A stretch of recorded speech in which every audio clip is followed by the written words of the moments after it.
Good evening, everyone. Happy Tuesday. It is 7 p.m. on the East Coast here, coming to you from Clearwater, Florida, and Delaware City, Delaware is my co-host. I'll tell people where I live. What's? I'll just Well, you're on Facebook, girl, so they can Oh, true story. Okay, never mind. I'll find you. Proceed as was. Go ahead. As you were. Belay molest. Yes. How are you tonight? I'm good. I had off today. I got errands done, went on base, went to the commissary actually. So living the dream. Well, that's good. So we, for those of you who did not listen last week, Lauren was telling us her story of her deployment to Guantanamo Bay, Cuba, or Gitmo as we call it, and her experience. And we've got some photos we're going to show you tonight, and we're going to delve a little bit deeper into the journey of Guantanamo Bay, Cuba. I feel like I just walked into an episode of NCIS. Which is usually always inaccurate, by the way, but I digress. I digress. So go ahead and just kind of summarize for those who weren't listening last week, maybe tuning in for the first time this week, and then we will proceed. I don't even know where we were, but so back in September of 2013, I was deployed out to Gitmo. We started our MOB in Norfolk, and then we shipped out to Gitmo from there. I was there for 7 months, came back in like March-ish timeframe. I don't know when. So it's a blur. But I came back in 2014, and I was the nurse. Well, not the nurse. There was more than one of us, but I was a nurse. I was the one. Hey, girl. Hey, okay. I was the nurse. One of the nurses there for the terrorists / detainees. That were, and some of them still are, on the Rock, on a beautiful little island that the Marines found that's covered in rocks and some sand, some cacti. Is that what it's called when there's plural? I believe so, yes. Lots of cacti. I'm like, isn't this a freaking island? Where's the palm trees? There's some of those too, but you gotta love the Marines. They do a great job picking a vacay spot. So, and there was multiple. So there's the leeward side that you kind of you fly in on, and then you take the ferry over, and I talk a lot with my hands, sorry. And then you are on the mainstay side, which is where your typical Navy base is now, which is where like you've got anybody that's stationed in Gitmo is most likely there. There are some on the leeward side, but most of them are on the mainstay side. There's a hospital there. It's a regular base. Like it would be Fort Dix, for instance, just more sun, lots of sand and a beach. Okay. And then you go through the JTF side, which is the Joint Task Force side, which is where the camps are, the prisons, that like high max prisons. And you've got Camp 5 and 6, which is where Camp 5 is like the people that don't play too well with each other. They're very much so segregated in their individual cells. Camp 6 is a communal, anxiety inducing at its best. I think we described that. And then there is the detention hospital, which can see anywhere from like a stubbed toe, kind of like your ER in Jersey, anything that would be medical, or if they really just need like a break from the prison, they'll make something up and like, oh, I have diarrhea. It's like, okay, good for you. And then there's the behavioral health unit, the BHU, which is connected by like a little sidewalk to it's in the same Camp Delta, as the hospital. And then there was an area for people that were cleared. They were no longer labeled detainees. They were residents now because their cases had been fought and they were exonerated, I guess would be the word to say, because there's always court going, or there was during this time. I don't know what's going on right now, but there was always court going on. So lawyers were in and out. CIA was in and out. I'm sure the FBI and a bunch of other alphabet boys were in and out, right? But a lot of lawyers, a lot of press, and a lot of back and forth being done during the time we were there. I know during different administrations, we've been on the downslide there's less and less detainees there. And then we talked about how the chaplain on like one of my last days of like, being briefed for the job before hitting the cell block, I guess you could say. Sounds like, That's um, so strange.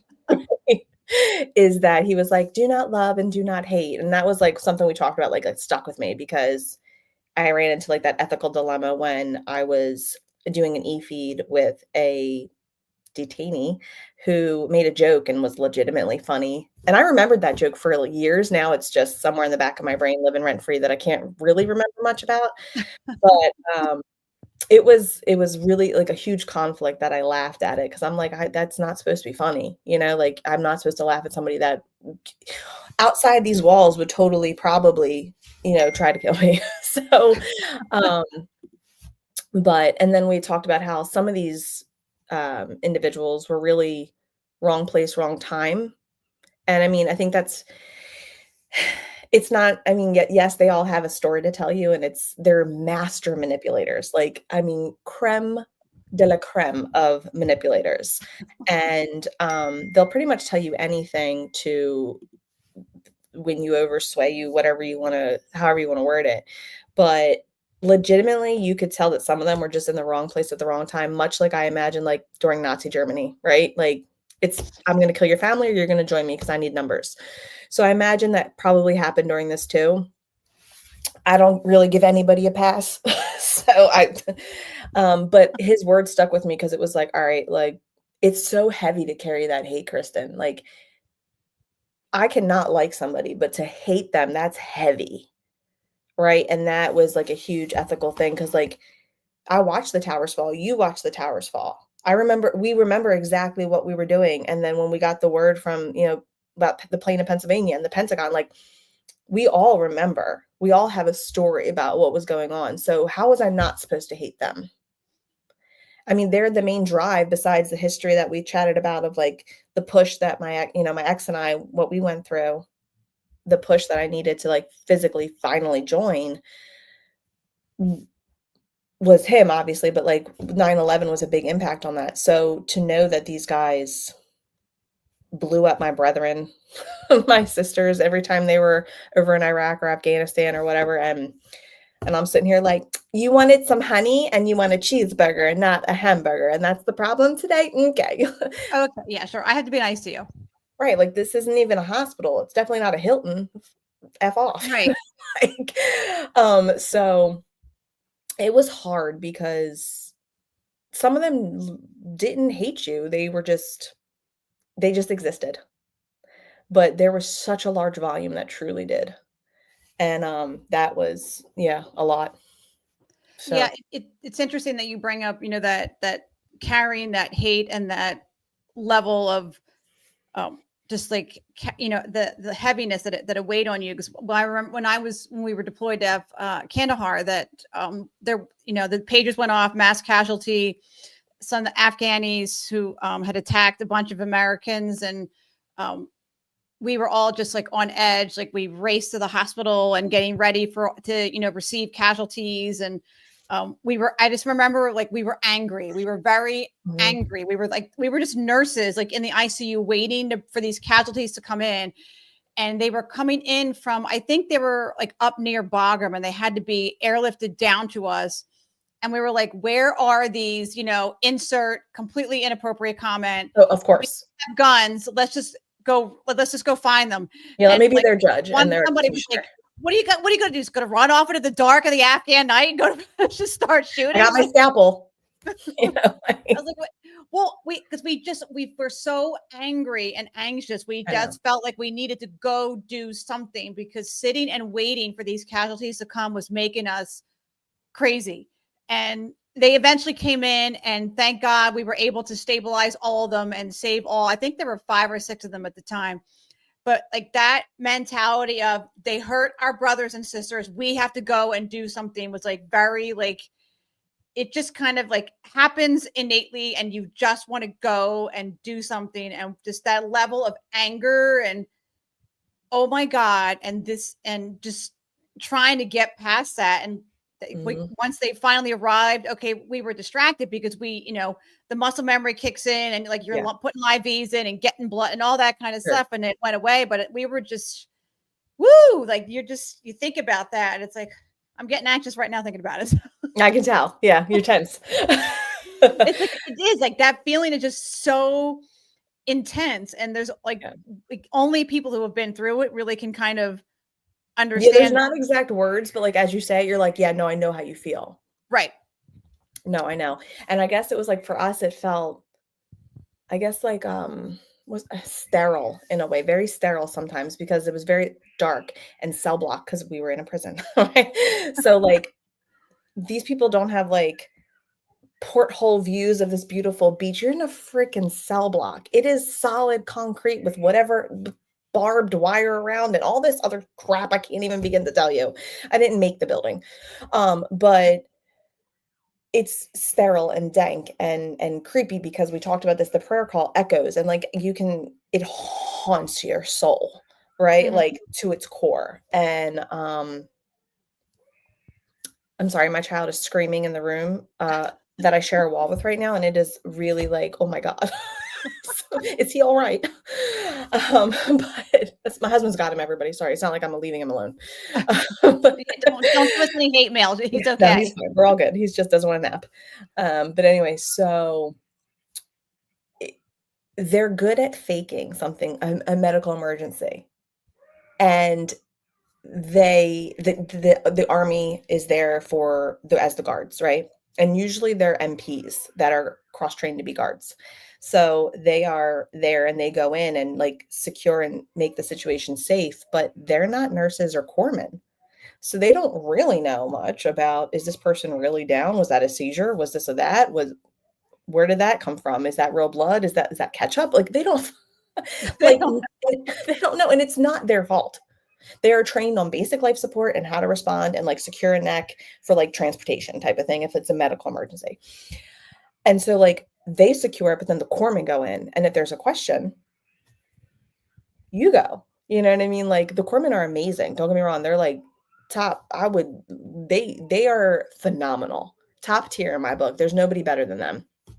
And I'm sure your sentiments are, like, whoever corpsman you were deployed with, like, yes, they can damn sure take care of me, probably over some of the people I work with. To be Agree. Yes. honest, I have full worked on with some licensed better corpsmen than professionals. nurses, yes. Give me a corpsman, I'm a hard pass some of those docs and nurses, no offense, like, but, it doesn't change the fact that some of them are babies. They're like 19-year-old corpsmen that have never seen anything, and they're more green than the JOs, a junior officer that's coming in, Right.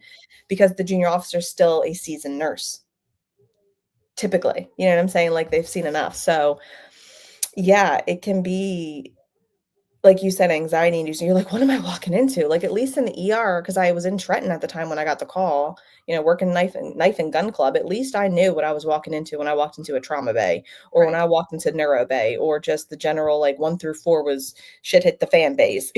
Like, Godspeed. Boy was coming and going at the same time, like, so figure it out in the room, but you knew, and you weren't we've talked about this, nurses always get attacked, but that wasn't your first thought when you walked into a room. Right. That's your first thought. All the time you're up here, and your cortisol levels are in such overdrive and you're hyper aware and hyperactive and hyper anxious. And no amount of guards or amazing corpsmen can bring that down. Yeah, So, I think that's something else that it's kind of hard to describe to people, so we were in combat, like, I was in a combat zone, but I wasn't in combat, quote unquote. right. No, But yeah. you're right, like you are still hyper vigilant all the time. Like we didn't know when the alarm was going to go off, when we are going to have to hit the dirt because a rocket was coming in. And Right. there was a nurse was killed a couple years before me because there was a sniper up in the tower of like a mosque or something right by the base. And like had supposedly sealed that off, but how did we know that somebody in the last couple of years hadn't broke through? And so every time we're walking to the hospital, we're like, looking over our shoulder and staring up at that, that tower. Is Yeah. there anybody in there? There was a certain street or path, quote unquote, that I was told specifically don't walk down there because that's called Rape Alley. And I'm like, oh, okay, great. Nice. Awesome. Awesome. Is that on the tour? Right. Like what? Like shit, So you just there's can't like make that up. hyper vigilance of always being aware, always need to be ready to use your weapon, or just like it is anxiety inducing to always be in fighter's flight and spend months being in fight or flight. And then you come home and it's your, you're supposed to be calm and okay, but it's not because you've been out of Right. that for so long. And Right. the fight or flight becomes the norm that it takes forever to bring it down. Yeah. So we are going to take a quick break, but when we come back, we're going to talk about your injury and then coming home and adjusting to coming home, and then eventually realizing that you needed to file a VA disability claim and that process as well. So we'll talk about that when we come back from this break.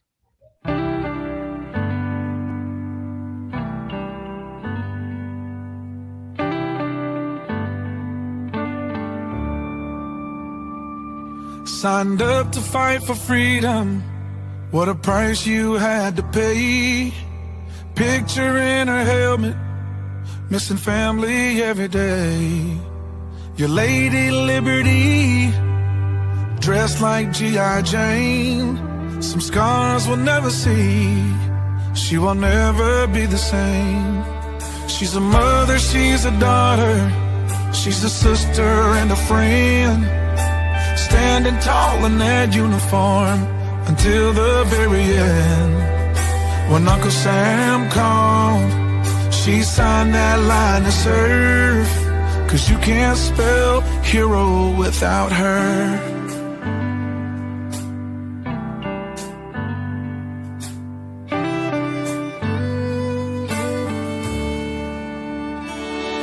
On that old dusty base with the meadows that shine, she's been to hell and back for the stars and the stripes. Your Lady Liberty, dressed like G.I. Jane, and some scars we'll never see, and she will never be the same. She's a mother, she's a daughter, she's a sister and a friend, standing tall in that uniform until the very end.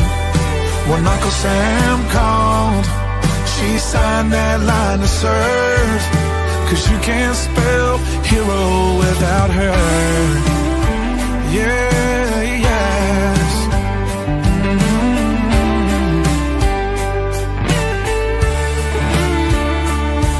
For the ones that didn't make it, we will pause and then we cry. We can still see their smile in every sunrise.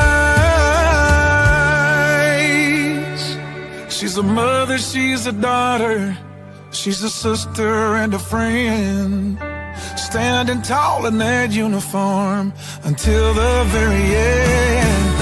When Uncle Sam called, she signed that line to serve. 'Cause you can't spell hero without her.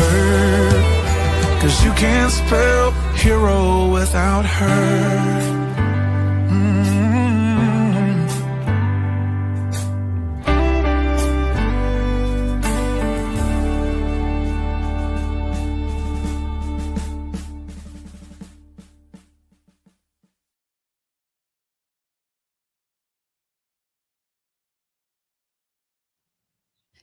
And we're back, and Lauren and I were discussing during the break. That's kind of our new song that we're obsessed with. So. Yes. I'm sitting here, I mean, like I wanted to full on jam, but I'm like, who can actually see me? No, we can't see you can't see us during the breaks. So before the break, we were talking about your deployment and kind of summarizing Guantanamo Bay, Cuba, and your role there. And so during your time there, early on in the deployment, you were actually injured on the job. So talk about kind of what injuries you sustained and kind of what were some of the, I guess, the backlash of what happened, of the incident that happened. So I was still in training. We got, I think it was like, 4 days or something like that of training from the wave that was leaving before. We're in the Navy, so everything's freaking ocean, right? The wave that left before us, we were the new wave that, that took over and handled the medical portion of the JTF side. And I was on my second or third night. I never really remember. So it's such a, that day is, it's vivid, but everything else around it, like, yeah, like I know, I don't remember even going to work that day anymore. Like I just remember the entire incident. I don't remember like chow, or like, I'm like, did we even go to chow that day? Like, it's just very overwhelming. So, I was on whatever, third or fourth night of training, and it was still within the first week because, like I said, we only got like a week of training from the people leaving, and it wasn't like nursing training. It was just how they did things and SOPs, and this is that, and watch out for this person. They hate white women, and watch out for this, like the detainees. I mean, they really hate all nurses, or what, like whatever. It was just like a nice debrief. I use the word nice very loosely. So I was still in training, and I was in Camp 5. And that's where I said they don't play really well with people. And Camp 5 had like a full tier of a full cell block of lovely individuals. But then on the outside, you would have to physically leave the camp to go to a separate, it was still Camp 5, but to go to a separate block. It was called Echo Block. I don't even know if I want to say this, but whatever. So, What are they gonna do to you now? right, I'm out. My secret clearance is even off. So okay. But anyway, so they would have to bring in the e-feeders would have to be brought in. So little quick 30-second synopsis of an e-feed. They are people voluntarily doing a hunger strike. And there was a large, I don't understand. I wish I had a problem where I didn't want to eat. Like, who doesn't want to eat? But so they were voluntarily hunger striking. And of course, it made its way all the way to the US, that it was like a forced thing almost. No, they kind of, it dates back to like thousands of years ago where it started. And then a couple hundred years ago, like during the Irish Revolution, and they were doing, you know what I mean? Like in the Irish did voluntarily starvation, hunger strike. And it's the whole point of it is to make your opponent or enemy like prove a point. I don't know what the hell the point is not to eat, by the way. But that's my opinion. So like have a sandwich. So, and that was another thing. Some of them that didn't want to strike anymore, but needed to stand tough in front of their brethren, they would come to the hospital, and their asses would be having some sandwiches and some jello on the side, and you know, like lots of honey. Like they were like, honey's a big thing sorry for them. But like, oh yeah, they'd come, they'd carb load the hell up, and they'd be like, oh, I'm feeling better. I bet you are, because your blood sugar is not 4. Right. It's actually like 300 at this point now, but whatever. Okay, bye. So they would leave and go back to voluntarily starving. So they, a multitude of them jumped onto this bandwagon, and it lasts, I don't know if it's still lasting, but it lasted a long time. And when I got there, there was 20 something still doing it hardcore. And then like, I don't know, another couple dozen, like when they wanted to. So we did e-feeds. So what that is you stick the tube down, I'll just make it layman's terms for everybody. There's a little tube. It helps you get nutrition. You stick it down your nose. You shouldn't do it to yourself, by the way. It's like a little, anyway, you stick it down your nose and all the way down your throat, and it goes to your stomach. You listen to make sure it's in the stomach, that's not anywhere else. If you hear like the air, we know it's there, which is one of the reasons we do the feeds. So they're awake for it. They actually assist. Like they will start swallowing. They know that none of them look in any, hand to God. If you don't believe in God, hand to whatever you believe in. But they are not in distress. Like they will be like, like, okay, you're calling the shots clearly. So like, I'll wait. I got nothing better to do. I'm a freaking island. So then you hook up like Ensure. We had so much Ensure. I felt like I was in like 6 like nursing homes combined. It was just so much Ensure. So lots of protein, and it goes into the bag, and the bag goes into their belly and fills them up, because we're good Americans and we can't let people starve. Okay. So we feed them. to make them feel better. And so I was doing an e-feed on somebody from Echo Block. And like I said, Echo Block is like the worst of camp. And Camp 5 is already bad. It was the worst of Camp 5, which is why they were segregated. Well, they're brought in completely restrained. So they are actually carried in a chair where they're restrained. It was like, I can't describe how this looks. You're being carried. It's like almost like you're the Pope. Hannibal Lecter? Or that, yes. Okay, that's a good one. But Okay. like, you know how the Pope has a chair? Oh, that's a bad Yeah. analogy right now with everything going on. Too soon. Still tender. So, but like he has this throne and he's like, he could be carried somewhere. No, that is them, but there it's like a geriatric metal chair almost kind of. Like And they're brought in and then they're sat down and then their legs are chained to the floor with shackles. And this one particular one, I will never forget his number. They all given numbers. And I'm not going to say that, I can't say, but I will never forget his number ever to the day I die. Hopefully if I get dementia, I'm sure I'll forget it. But he was with a new guard group, and the new guard group was trained, but not great at their job yet. And we were in a private room. So there's so many of us around, by the way, because there's one guard at the head, even though he's got his head strapped. There's one guard on each side, even though his hands are strapped. His arms are strapped down. Wrists, my bad. And there's like a random guard there calling the shots. And then there's one on each side of the leg in case they get out of the shackles. And then there's me, little tiny freaking 5'6" me. And then there's the guy that's training me. And I, for the life of me, don't remember the other person in the room or what their freaking job was that day. But there was another person. I just don't know why. And this particular, the translator. There was a translator. And this particular human being was sitting there, and my trainer warned me. He's like, he hates women. I'm like, thank you so much. Oh my God. Okay. So I was like, all right. And like in my head, I'm still ER Lauren. But in the other side of my head, I'm like, don't hate, don't love, blah, blah, blah, blah, blah, blah, the whole freaking debrief that we got from everybody, right? I'm like, oh my God. So I'm like, this is a class. So I go up, and I'm not going to lie, I was nervous. And I had been a nurse for a little while now, and I had dealt with some shit. And I was like, it takes a lot to shake me. Like, in the heart of Trenton, working in the ER, I've been threatened. I've been called names I didn't know really existed. I was nervous. And I'm sure that it's almost like I'm going to compare him to a dog. I'm sure he could smell that. But he was not strapped down well enough. And the 5'2" little rinky-dink child that was on his head, and I say that, I'm not mad at you, girl, but I'm just saying, you fucked up. So you messed up on your job. He got free right when I was about to drop the E-tube, the NG tube, sorry guys.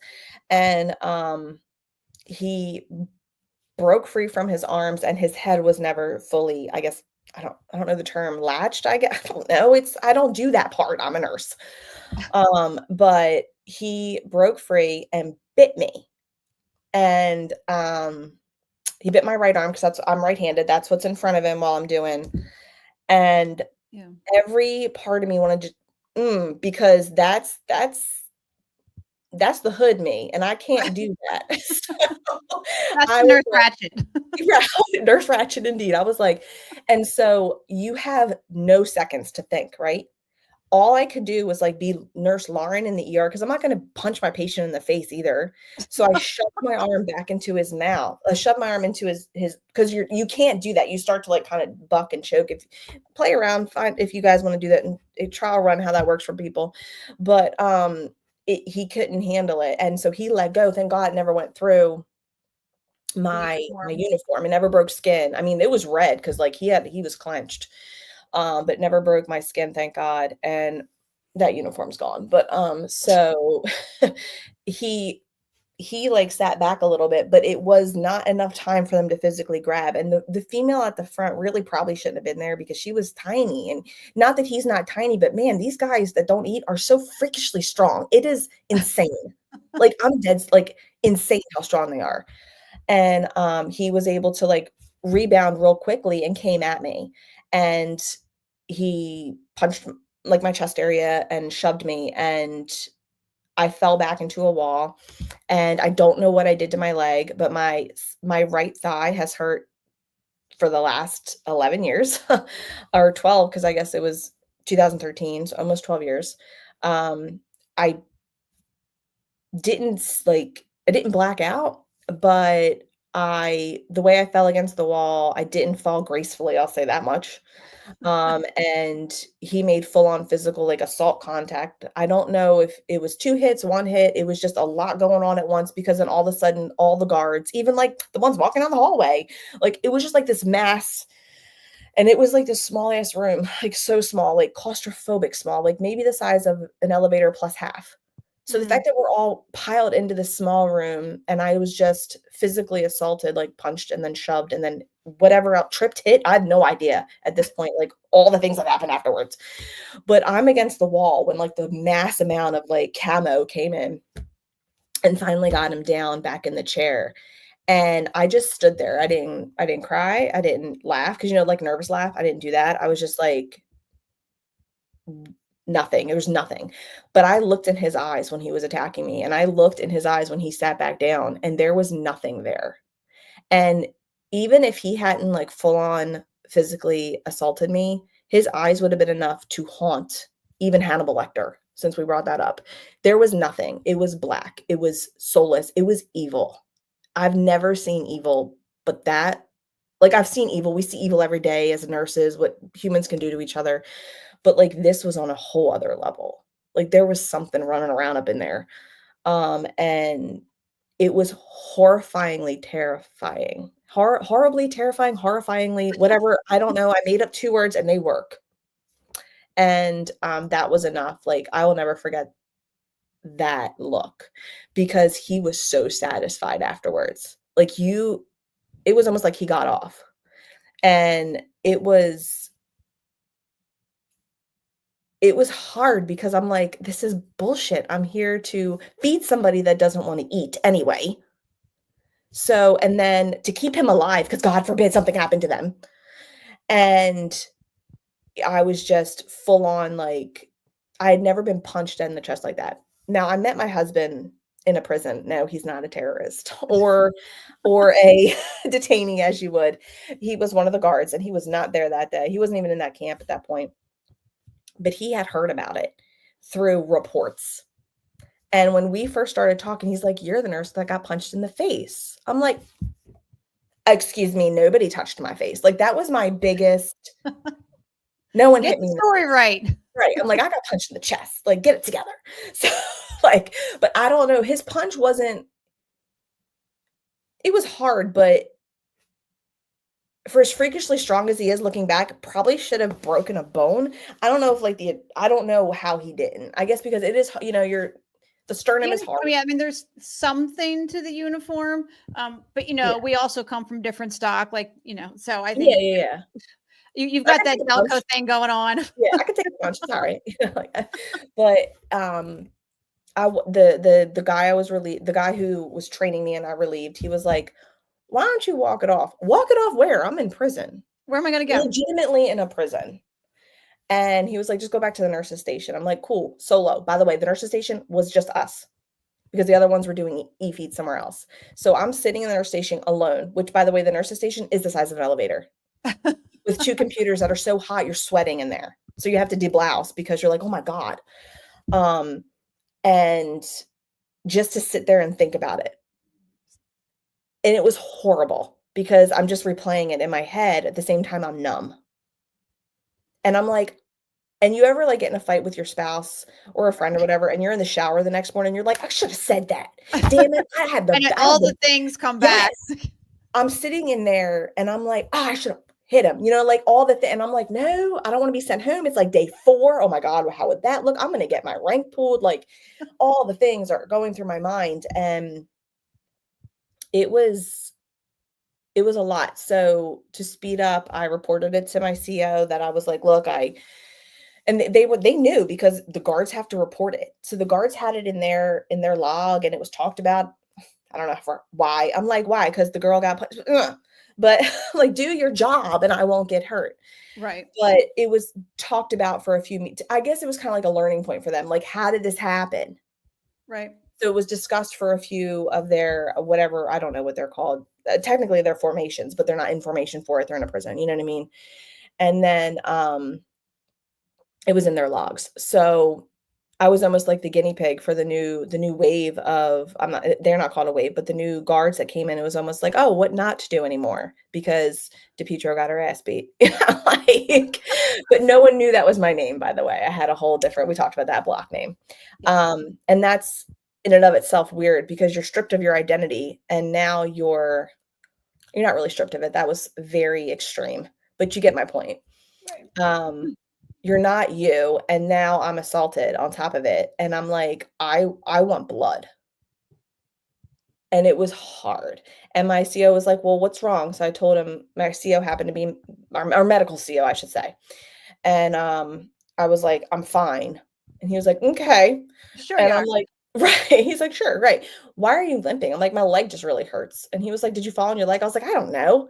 I'm like, there's cameras all over the place. Pull it. And like, I'm getting Right. sassy with the freaking captain, but he knew it. Like, he wasn't an ass. You know, he was okay. He's like, look, if you want to walk it off, fine. Motrin and heat. And I was like, all right, because I was in my whole, he didn't affect the detainee didn't affect me. He didn't hurt me. I'm fine. F him, the whole nine, right? So that I did that for a while. And without getting any PT or medical help, it was just like, change your socks, take a knee, pop a Motrin. Right. So So let's kind of like fast forward a little bit. So you go through this deployment and you have this injury. How long did it take you to actually file your VA disability claim? So when I got home from deployment, my now husband came home a few months later and he was like, you should file a claim. And I'm like, for what?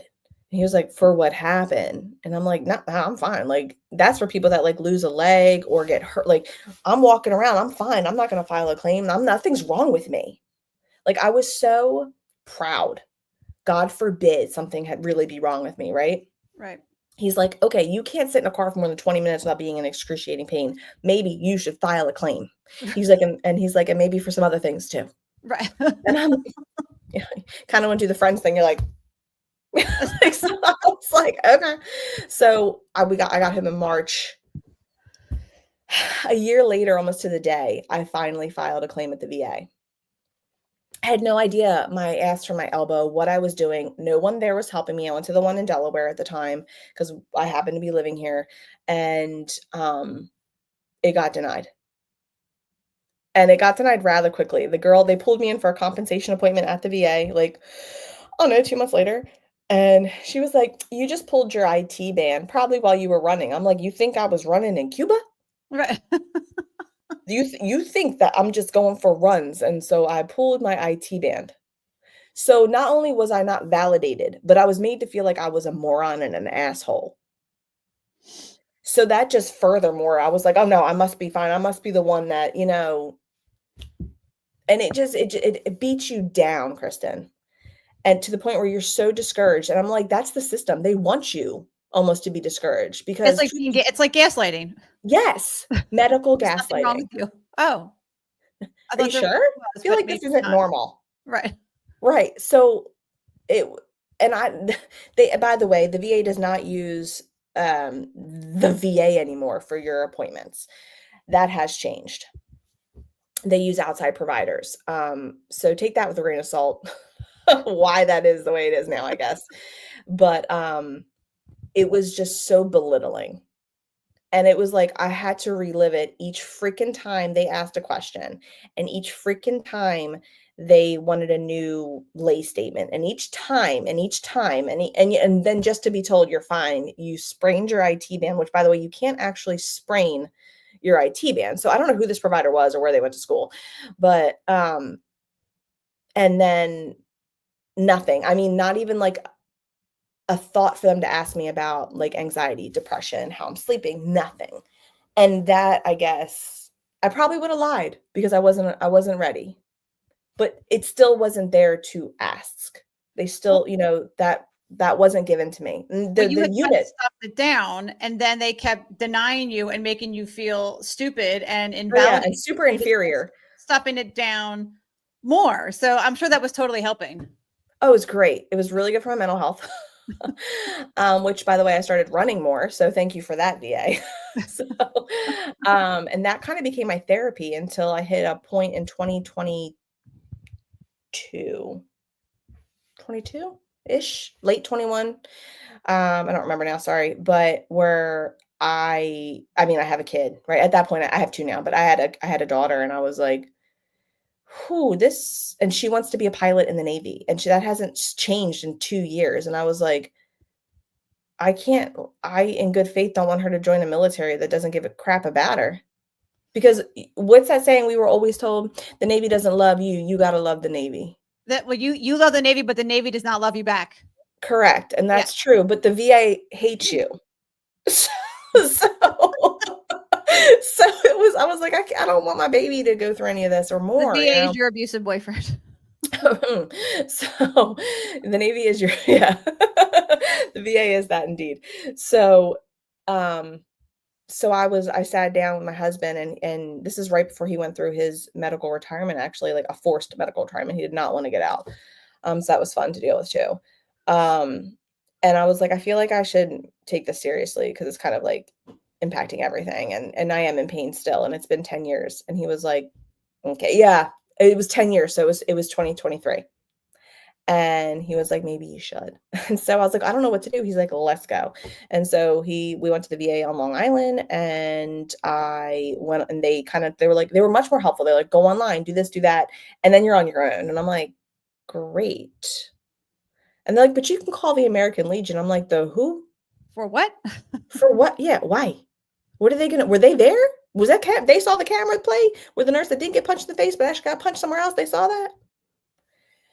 So it was just one big mind F over and over and over and over and over. And then in 23, they were like, oh, but you filed a claim back in 2015. And I was like, I did. And they're like, oh, so now you have to do a whole different claim. I'm like, well, they denied it. I'm doing it again. So it just became this whole, they don't really want to help me. I'm not going to speak, they did not want to help me. They just kept leading. It was everybody else's problem, which is typical for the government. It's everybody else's problem. Nobody wanted to take accountability and actually help me. And finally, one of my friends happens to work at the VA in compensation. And I was like, help me. I will do it, but what are the steps? And so she emailed me the steps, and she was like, your person should have done this. I work in Jersey. Your people should have been doing this over here. And I'm like, well, no one did. So I filed everything, and it was denied. I filed on the PTSD. They interviewed me, and it was a really bad interview. Like, I lost my shit. And I was shaking. I was at work. I went to lunch and did my meeting or interview with whoever this psych person was. And when I came back, I was like, I got to go home. And my husband's name is James. And he was like, that probably helped you. He was like, I can't, like, cause I told him about the meeting. He's like, that is not like you. I'm like, no, I completely lost my crap. And like, I was like vibrating, and I was like, I don't know. I'm so angry. And all of a sudden, all the rage that I had been suppressing just like spewed, and I couldn't contain it. It was just scary rage. Scary. And they approved the PTSD. So I imagine it did not go well on her end either. So, so they approved that, but they kept fighting me on my leg and my back. And I was like, you have the lay statements. You approved the mental injury that was sustained during the physical injury. And so they were like, well, there's not a lot of proof. I'm like, cool. Can you call Cuba and pull up some tapes from 10 years ago? Well, I've been fighting this battle, and January 4th, they finally approved my claim from 2015 of this year, 2025. And so it's out there if you keep pushing it. Right. So, and have you talked to other veterans? Like, is that typical or is that atypical? It feels like it's like, I don't know what they're called now. I'm drawing a blank. The VA, the person that's looking at your The VSOs?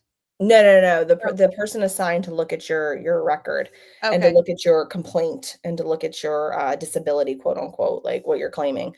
Um, they were like, well, they should have caught it. I put in for my leg, I put in for a higher claim review twice. The second time they called me and did a phone interview. And I was in my own house that I'm in now. Actually, it took this long. And she was like, I have no clue why we're on the phone. I was like, funny thing is, me either. Funny you should I mention was like, that. we're wasting each other's time.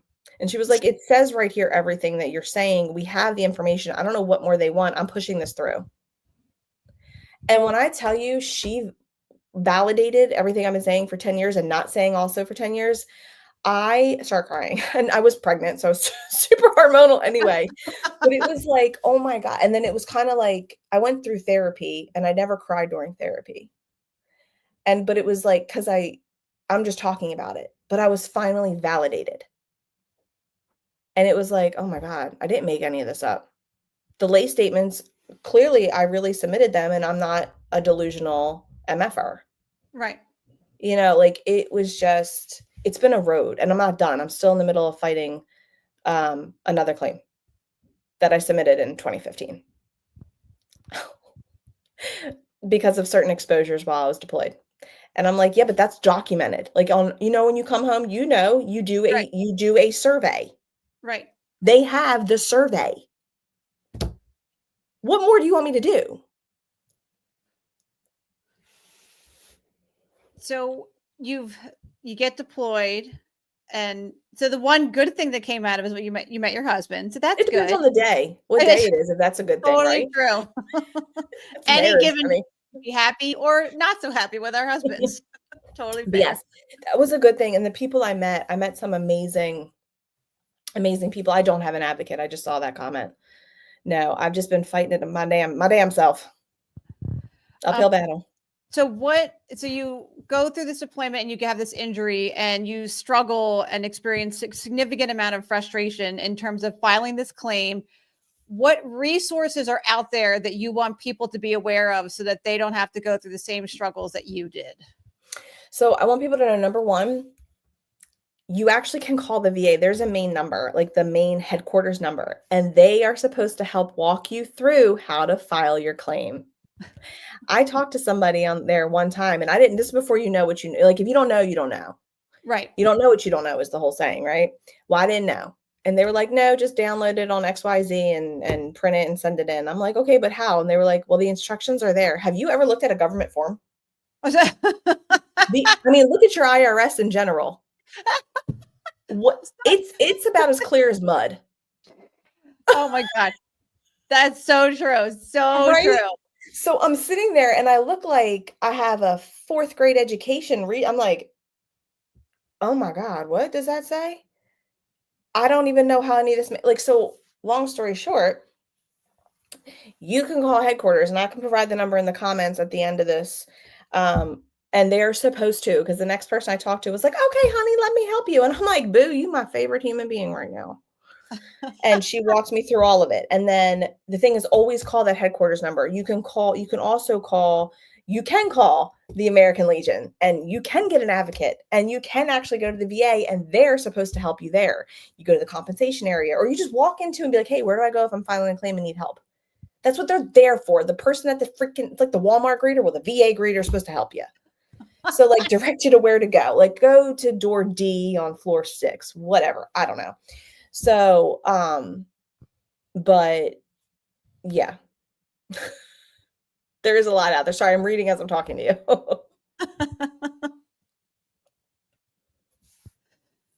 Yes, get an advocate. Yes, absolutely. I mean, I know I have a few things that I will be filing, but I'm still in, and it's just but these are all good things for me to know, and anybody else out there who is struggling. I see the struggle on social media. I follow several veteran organizations here in Florida, and there's a women's veterans one, and some of the hot topics that are out there are just filing those VA claims, and God bless those people who are out there helping us. Yeah, and the thing is, there's they don't tell you when you go to file a claim. And by they, I mean, like, so when you get out, they're like, if you want to file a claim, go to the VA or download it online or whatever, like whatever you verbiage they want to use to you when you're on your way out the door, right? But they don't care. You're leaving.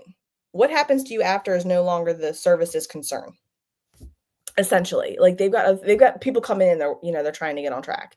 So, and the VA, it's just like any big medical system. You will get lost. You're a number. You're a social security number.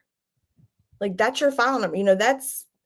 And you look back and you wonder why some of these non-vets or early Afghanistan and Iraq vets are lost in the system, because they're lost in the system.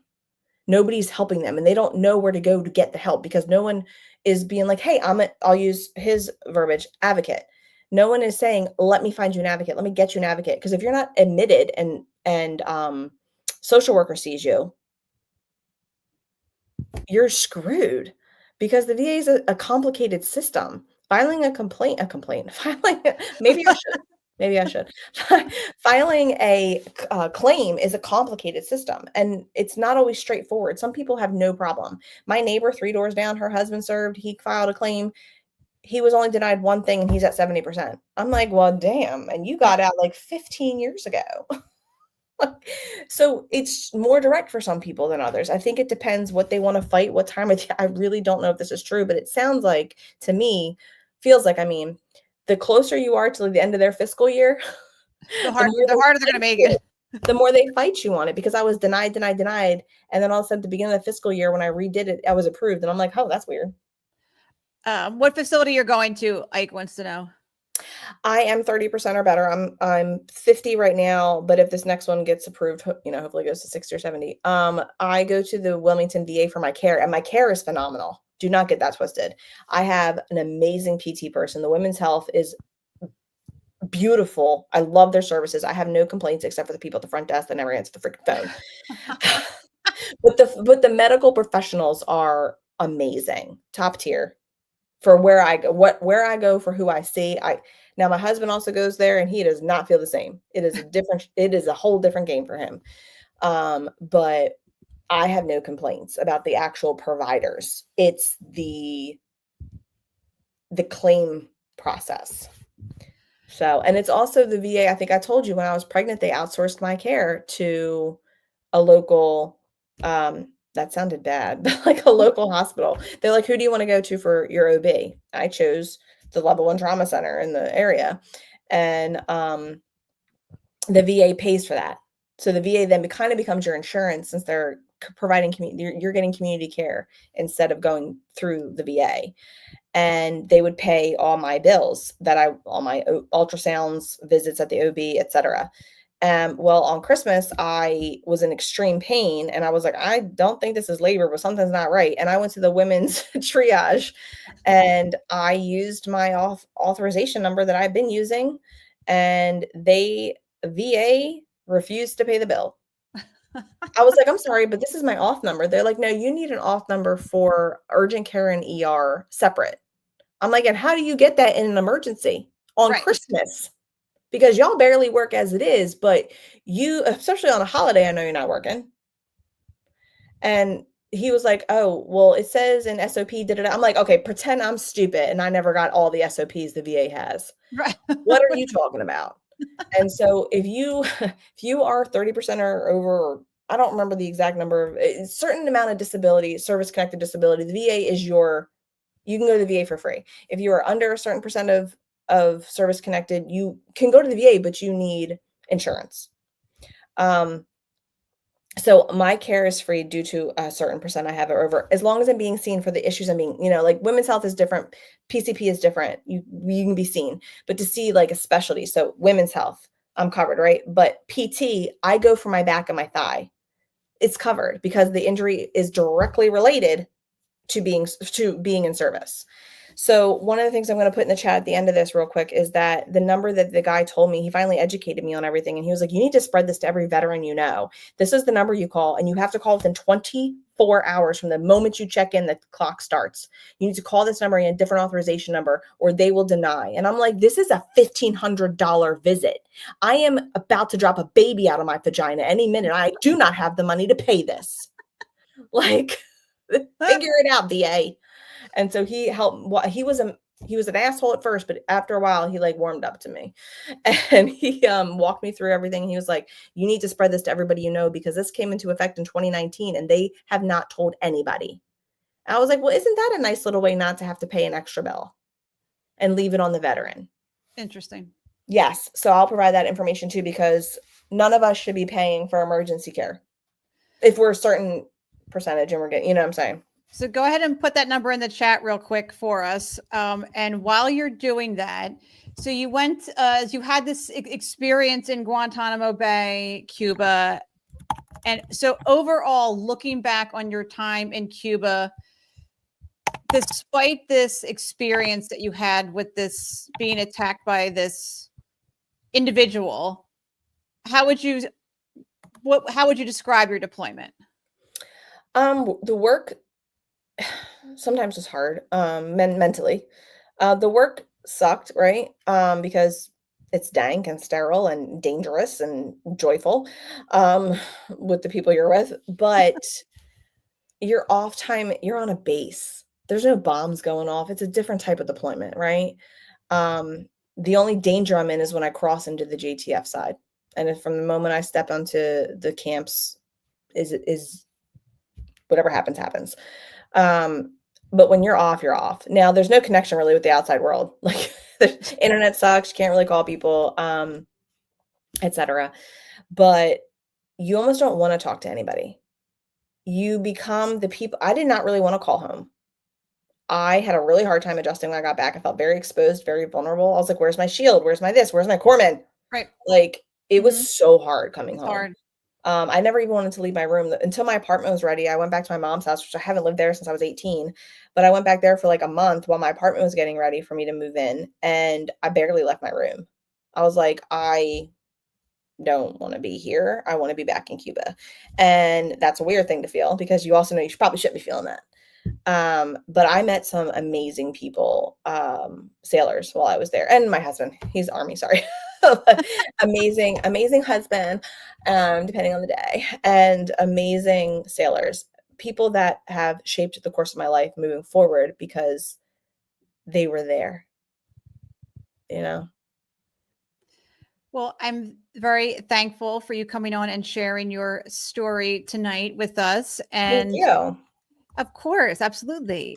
And good information for people to know to not give up and fight for your disability. Once you file your disability claim, don't give up on the fight, and just know the resources that you need to go to, and don't take no for an answer to get the help and support that you need for everything that happens to you while you're serving. I don't care if you're driving to drill or you're on active duty and something happens in the hallway at work or you're deployed. If you are on active duty orders and something happens, report it, make sure it's documented somewhere, keep that document for yourself because the Navy, Army, whoever, they're not going to keep your stuff. Make sure you have your own copy so that you have a full arsenal when you go to file that claim without them telling you, oh, that didn't really happen. No one's really pulling the video of what happened to me. You know what I mean? I had to get so many lay statements. So make sure you report everything, even if you're embarrassed to report it, even if you don't want to admit it happened, even if you could be in trouble for it happening, report it.